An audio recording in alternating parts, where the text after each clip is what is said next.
जय श्री राधे कृष्ण साथियों, ज्ञान सारा चैनल में आपका स्वागत है। कैसे हैं आप? अच्छे हैं? आपके अच्छे स्वास्थ्य और सुखद जीवन की हम मंगल कामना करते हैं। सावन का महीना आ रहा है दोस्तों। भगवान शिव का महीना, भोलेनाथ शंकर देव, देवों के देव महादेव प्रसन्न करने का महीना।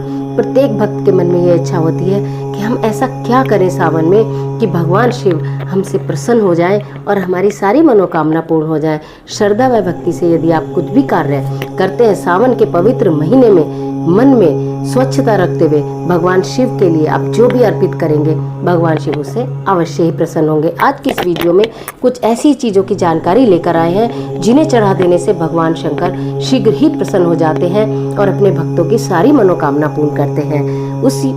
उससे पहले यदि आपने इस चैनल को सब्सक्राइब नहीं किया है तो सब्सक्राइब अवश्य कर दें और बेल आइकन का बटन दबाना ना भूलें, जिससे आने वाली वीडियोस की अपडेट आपको मिलती रहे। चलते हैं वीडियो की ओर। क्या चढ़ाएं? भगवान शिव की पूजा अर्चना आराधना किस तरह से करें? शिवलिंग पर ऐसा क्या चढ़ाएं कि भगवान शिव तुरंत प्रसन्न हो जाए? बहुत सी चीज़ें हैं चढ़ाने के लिए जो सावन के माह में मिलती हैं और भगवान शिव पर अर्पित की जाती हैं, परंतु मात्र एक लोटा जल। यदि आपके पास कुछ भी उपलब्ध नहीं है तो भोलेनाथ इतने भोले हैं, श्रद्धा और भक्ति के साथ मात्र एक लोटा जल यदि आप शिवलिंग पर नियमित चढ़ाते हैं, आपकी सभी मनोकामना पूर्ण होती हैं। उसके अलावा आप दूध चढ़ा सकते हैं। कच्चा दूध हो या गाय का दूध हो तो अति उत्तम है। गाय का दूध चढ़ाइए या कच्चा दूध चढ़ाइए, भगवान शिव बहुत प्रसन्न होते हैं। उसके बाद फूल चढ़ाइए, गुलाब का फूल चढ़ाइए, कमल का फूल मिले तो अति उत्तम। यदि कमल का फूल ना मिले तो आप दोनों हाथों को आपस में खोलकर अंजलि बनाइए और मनी मन ध्यान कीजिए कि हम कमल का फूल भगवान को अर्पित कर रहे हैं। देखिएगा वो कमल का फूल आपका भगवान को स्वीकार हो जाएगा। गुड़हल का फूल यदि मिले तो गुड़हल का फूल भी आप चढ़ा सकते हैं। हार श्रृंगार का फूल, यदि हार श्रृंगार का फूल मिल जाए तो चढ़ाना मत भूलिएगा, क्योंकि हार श्रृंगार का फूल शिवलिंग पर चढ़ाने से सारे वास्तु दोष समाप्त हो जाते हैं। चावल आप अवश्य चढ़ा सकते हैं, लेकिन एक बात का आप ध्यान रखें कि चावल टूटे हुए ना हो। चावल चढ़ा देने से, साबुत चावल चढ़ाने से मंगल दोष की समाप्ति हो जाती है। आंवला आप शिवलिंग पर चढ़ा सकते हैं। आपको कभी धन की, संपन्नता की कमी नहीं होगी। आपका घर धन धान्य से सदैव परिपूर्ण रहेगा यदि आप आंवला चढ़ाते हैं शिवलिंग पर। धतूरा शिव जी को बहुत प्रिय है।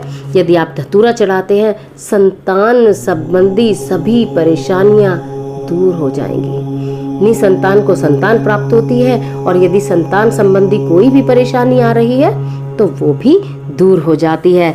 त्रिशूल, भगवान शंकर के हाथ में सदैव विराजमान रहने वाला त्रिशूल यदि सावन के पूरे माह में किसी एक दिन भी यदि आप चढ़ाते हैं तो शत्रु से कभी भय नहीं होगा।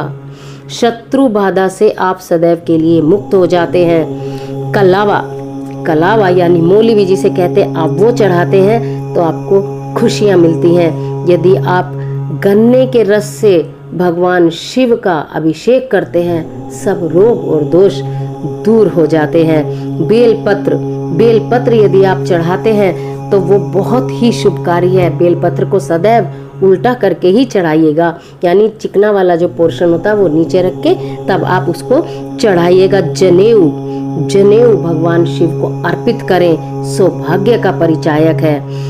मौसमी फल चढ़ा सकते हैं, जो मौसम में फल चल रहे हैं, एप्पल है, चाहे मैंगो है, चाहे तो ऑरेंज है, लेकिन केला जब भी चढ़ाएं वो आप जोड़े में चढ़ाएं। केला कभी भी भगवान जी पर अकेला न चढ़ाएं। बाकी कोई भी फल आप एक चढ़ा सकते हैं, लेकिन केला जोड़े में चढ़ाएं। और कोई भी फल आपको 2, 4, 6, 8 की गिनती में ही चढ़ाना है। 1, 5, 11 नहीं चढ़ाने हैं। इस बात का आप विशेष ध्यान रखिएगा। पान पूजा में सबसे अंत में चढ़ाएंगे और पान चढ़ाने के लिए आप उस पान में 2 लौंग, इलायची, कोई भी मीठी चीज आप मिश्री रख सकते हो, बताशा रख सकते हो, कोई मिठाई रख सकते हो, और उसमें दक्षिणा और थोड़ा सा कलावे का टुकड़ा रख कर आप अगर मंदिर में अर्पित करते हैं शिवलिंग पर, आप समझिए आपकी समस्त मनोकामनाएं पूर्ण हो गई, अगर आप इस तरह से इस चीज को अर्पित करते हैं। आप एक दीपक जलाइए। दीपक में 2 रुई की बत्ती होनी चाहिए जो कि क्रॉस में रखी हो, आमने सामने, उसका दीपक जलाइए। उसके पश्चात आप नारियल तो चढ़ा सकते हैं, लेकिन नारियल का पानी नहीं चढ़ा सकते। आप नारियल शिवलिंग पर चढ़ा सकते हैं। जो भी कुछ आपने शिवलिंग पर चढ़ाया है उसे कभी भी प्रसाद स्वरूप ग्रहण मत करिएगा। या तो आप अपनी थाली में 1-2 फल जो बच जाए वो लेकर आइए, उसे प्रसाद में खाइए। नहीं तो बड़े बड़े विद्यापीठ में भी आपने देखा होगा कि लोग बाहर से प्रसाद खरीदकर घर लेकर जाते हैं और उसे ग्रहण करते हैं। तो कभी भी उस प्रसाद को आप ग्रहण ना करें जो आप शिवलिंग पर चढ़ा चुके हैं। और अंत में नंदी, ऐसा तो हो ही नहीं सकता कि आप भगवान शिव के मंदिर में जाएं और नंदी के कान में कुछ ना कहें। नंदी के कान में आपकी जो भी इच्छा है वो अवश्य बोलकर आइए, डायरेक्ट शिव जी के कान में जाएगी। जो भी नंदी को आप बोलकर आएंगे भगवान शिव के पास पहुंचेगी और आपकी मनोकामना समझ लो आपने कही और शिव जी ने सुनी। इतनी ज्यादा महिमा है। तो इस कार्य को यदि आप पूरे विधि विधान से करते हैं, ओम नमः शिवाय की माला का जाप करते हैं, मन में भगवान शंकर को, माँ गौरा पार्वती को धारण करते हैं, स्वच्छ मन और स्वच्छ तन से इन चीज़ों को आप करते हैं, तो ऐसी कोई ताकत नहीं जो भगवान आपकी इच्छा पूरी न करे। भगवान आपकी इच्छा अवश्य पूरी करेंगे। और एक बात का ध्यान रखिए, ज़रूरी नहीं कि ये सारा सामान आपको लेकर जाना है। आप इस शंका में मत रहिएगा कि हमें सारा ही सामान चढ़ाना है। मैंने आपको ये सारा सामान बताया है। सावन का पूरा बड़ा महीना होता है। आप कभी एक चीज, कभी एक चीज, कभी एक चीज ऐसे भी चढ़ा सकते हैं। आपके पास जितनी भी सुविधा से उपलब्ध हो उतनी चीज चढ़ा सकते हैं। अगर आप वर्किंग हैं, सुबह ऑफिस जाते हैं, शाम को आते हैं, ये सब सामान आप एकत्रित नहीं कर सकते, तो आप जल से, दूध से, कलावे से, बेलपत्र से, फूल से, फल से, इन चीजों से भगवान को प्रसन्न कर सकते हैं। आपके मन में श्रद्धा सच्ची होनी चाहिए। तो देखिए, भगवान भोलेनाथ शंकर देव आपकी सारी मनोकामनाएं पूर्ण करेंगे।